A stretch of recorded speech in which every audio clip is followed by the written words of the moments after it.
as experiências são tiradas do cristianismo. Nós vivemos um cristianismo raso, irmão, que não acredita mais nas experiências. Nós queremos estudar Deus como nós estudamos a Bíblia. Deus você não estuda, você experimenta. Você estuda a Bíblia, mas Deus você não estuda. A Bíblia diz: provai e vede que o Senhor é bom. Você tem que provar de Deus, você tem que experimentar o Senhor. Vamos às reuniões, vamos buscar coisas que nós já temos. Fazemos campanhas para ganhar coisas que já temos pelo Espírito de Deus.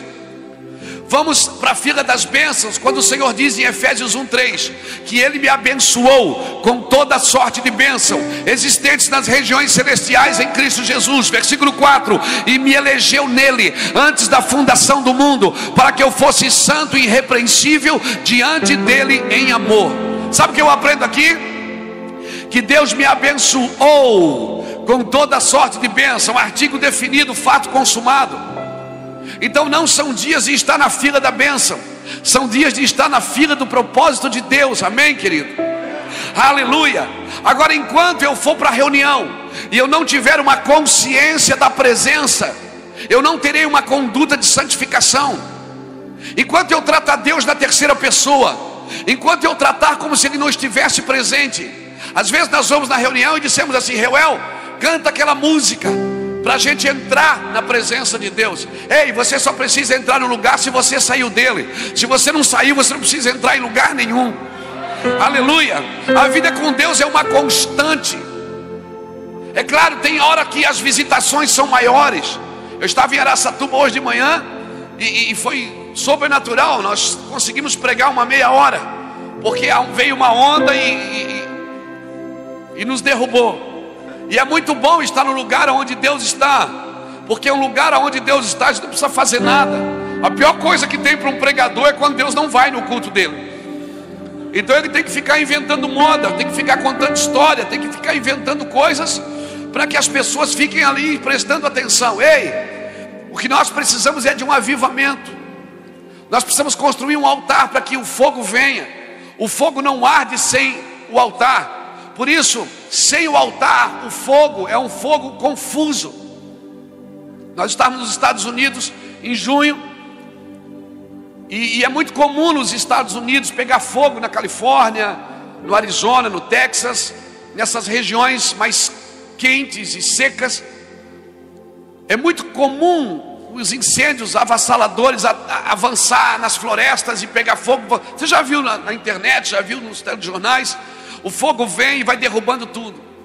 E os bombeiros têm uma estratégia para parar. Algumas vezes eles conseguem parar esse fogo. Como? Eles vão na frente do fogo e descampam o campo e tacam fogo. Eles chamam de fogo organizado. Eles fazem uma linha de fogo, para quando aquele fogo maluco, aquele fogo confuso, aquele fogo estranho que vem destruindo tudo, pare no fogo organizado. E é exatamente o que o Senhor está fazendo na nossa nação. Tem um fogo organizado.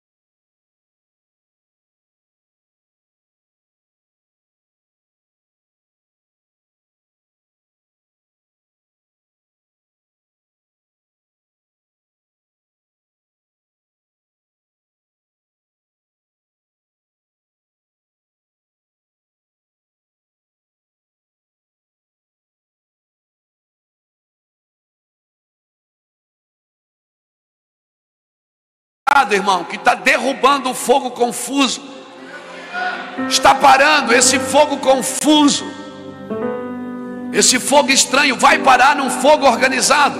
O que é um fogo organizado, pastor? Um fogo organizado é onde tem fundamentos. Amém? Não é uma intelectualidade, não é a filosofia do cristianismo, mas é a sabedoria de Deus fluindo nas igrejas, procurando através de homens e mulheres rendidas ao Senhor. Qual é o maior problema da nossa geração? É a intelectualização da fé. Nós ficamos tão inteligentes e intelectuais que ficamos burros na fé. Não acreditamos mais em coisas sobrenaturais. Quando alguém diz: eu estou vendo um anjo, a pessoa não acredita, sai e diz: isso é meninice.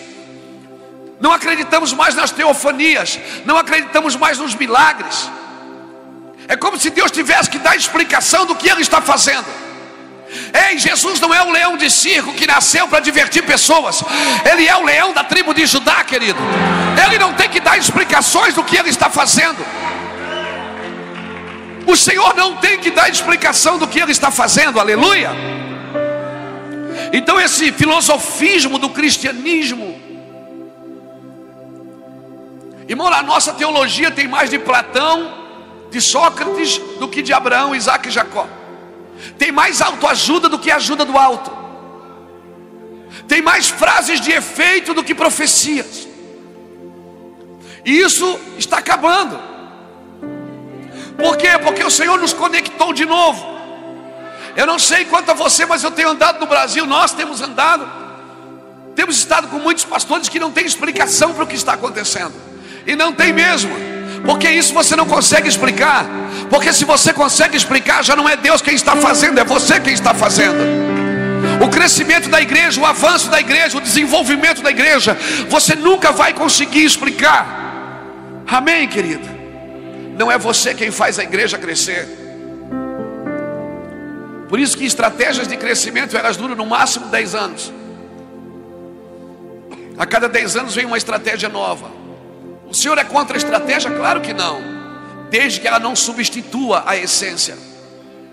Desde que ela não substitua o propósito. E nós vamos substituindo muitas coisas. Nós vamos substituindo muitas coisas. Nós vamos, em vez de agregar, nós substituímos. Porque nós temos que funcionar. E às vezes Deus não quer que a gente continue funcionando. Deus quer que a gente para tudo e volte a fluir. Funcionamento não me aprova. Moisés bateu na água, na rocha saiu água, quando Deus disse para não bater. E funcionou. Ele desobedeceu e funcionou. Ele desobedeceu e funcionou. O problema é que nós achamos que o funcionamento está nos aprovando. Deixa eu te falar uma coisa assustadora. Estude a Bíblia, você vai ver que é assim. Deus nunca remove uma coisa no mesmo dia que desabilita. Deus nunca estabelece uma coisa no mesmo dia que habilita. Deus desabilitou Saul, mas não removeu. Removeu só 20 anos depois. Deus habilitou Davi, mas não estabeleceu. Só estabeleceu 20 anos depois. E o que eu aprendo aqui? Que tem muitas coisas funcionando que Deus já desabilitou, só não removeu. Então não é o funcionamento que me aprova. Quando Noé construiu a arca, estava chovendo? Não. Noé não construiu a arca por aquilo que estava acontecendo. Ele construiu a arca por aquilo que iria acontecer. Eu e você precisamos ser proféticos, não patéticos. Nós não podemos trabalhar só pela demanda dos nossos dias. Nós temos que trabalhar por essas crianças que estão correndo aqui. Nós temos que trabalhar por esses adolescentes que vieram aqui. Nós temos que ser geracionais. Amém? Eu não trabalho para um culto de domingo. O meu trabalho não é encher cadeiras no domingo. O meu trabalho é transformar gerações. Amém, irmãos? Nossos filhos têm que correr uma velocidade maior do que nós. Nós arrancamos, derrubamos, destruímos e arruinamos. Nossos filhos vão plantar e edificar em nome de Jesus.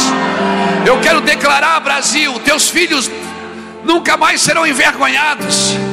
Eu quero declarar, Brasil, teus filhos não serão envergonhados.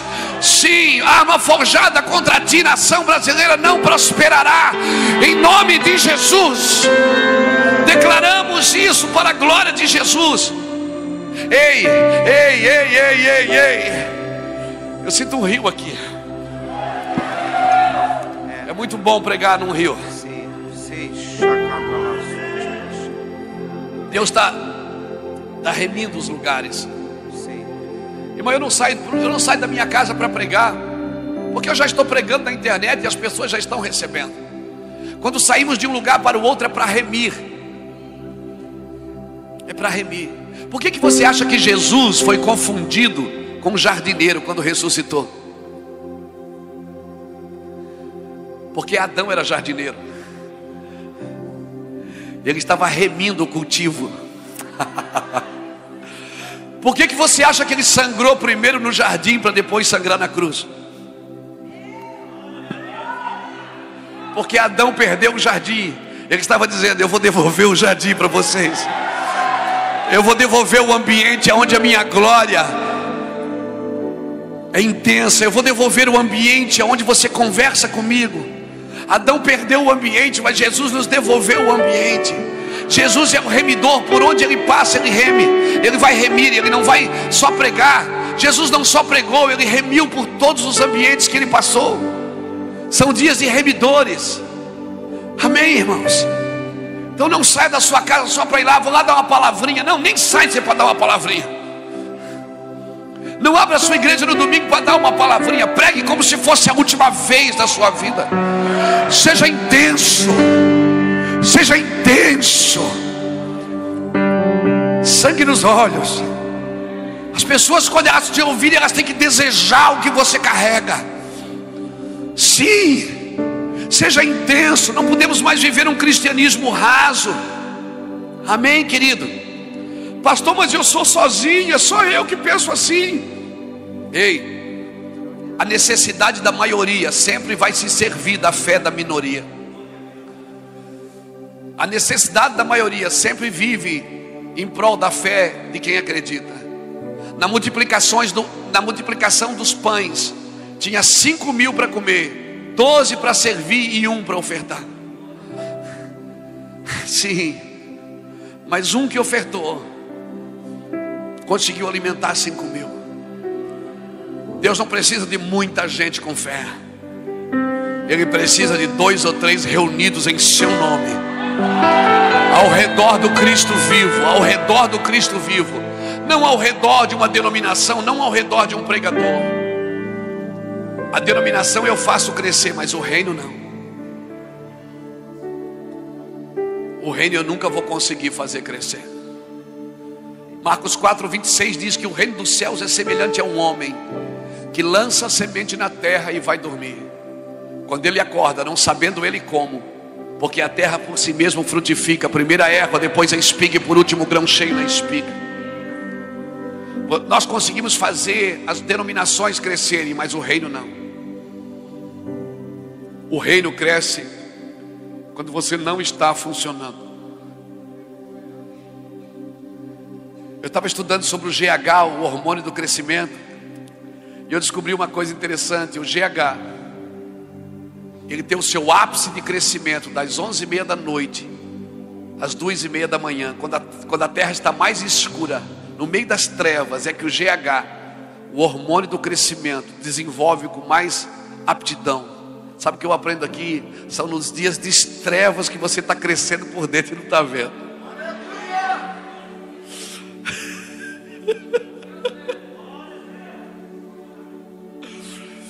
Por isso que o Senhor dá aos seus enquanto dormem. Ele diz: vai dormir que eu trabalho, descansa. Por isso Salmo 127 diz que se o Senhor não edificar a casa, em vão trabalhos que edificam. Inútil vos será acordar de manhã, comer pão de dores, porque é o Senhor que dá aos seus amados o sono.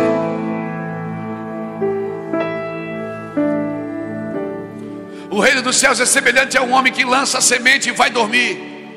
Quando ele acorda, está pronto. O problema é que nós ajudamos a crescer as coisas e às vezes nos perdemos no caminho por fazer crescer. Está pegando isso? Eu falei para você ir embora no começo, lembra? Pastor, você não quer que a igreja cresça? Não, não estou dizendo isso. A igreja não tem que crescer, ela tem que se desenvolver ao redor do Cristo. Às vezes é só uma igreja cheia de gente vazia, que não conhece o Espírito de Deus, que não sabe discernir a mão direita da esquerda. Então o que eu faço? Mergulhe nas Escrituras, mergulhe no Espírito Santo, sai da fila da bênção e entra na fila do propósito. A Bíblia diz em Hebreus 5:8 que Jesus aprendeu a obediência por aquilo que sofreu. E as nossas campanhas são: pare de sofrer. Não faz sentido o que estamos dizendo, não está de acordo com as Escrituras.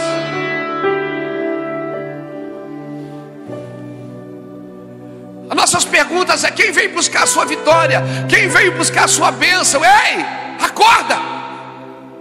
Então qual é o meu trabalho, pastor? Gênesis 1:28. E Deus criou o homem em Gênesis 1:26, e a Bíblia diz em 28 que ele o abençoou. E Deus disse ao homem: frutificai, multiplicai-vos, enchei a terra, sujeitai-a, domine sobre todas as coisas. Essa é a sua bênção. Se você não está executando isso, você não está andando na bênção. O problema é que você não tem que buscar uma bênção, você tem que andar na bênção que você já recebeu desde a criação. Um peixe, quando acorda de manhã, o peixe vai orar e diz: Senhor, eu queria tanto nadar. Não, quando ele nada, ele está exercendo a sua bênção, porque a bênção dele é nadar. Um pássaro não acorda de manhã, bota as duas asinhas e diz: Senhor, me abençoa, eu preciso voar. Não. Quando ele bate as asas, ele está exercendo o que ele foi chamado para fazer. E qual é o meu chamado, pastor? O seu chamado está escrito em Gênesis 1:28. E Deus me abençoou e disse: Luiz, frutificai, multiplicai, enchei a terra, sujeitai-a, domine sobre todas as coisas, sobre os peixes do mar, sobre as aves, sobre os animais, sobre as aves que rastejam, domine. Eu vou falar uma coisa, parece uma heresia, mas não é.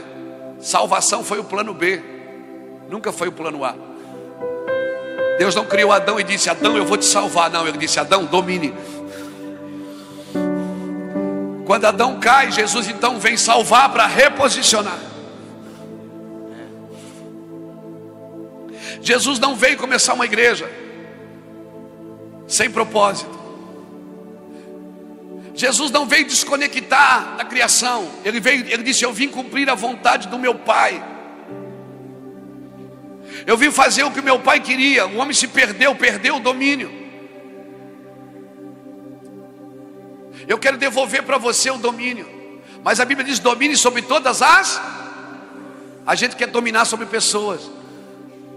Pessoas você não domina, você conduz. Você domina sobre coisas. O problema é que nós mudamos.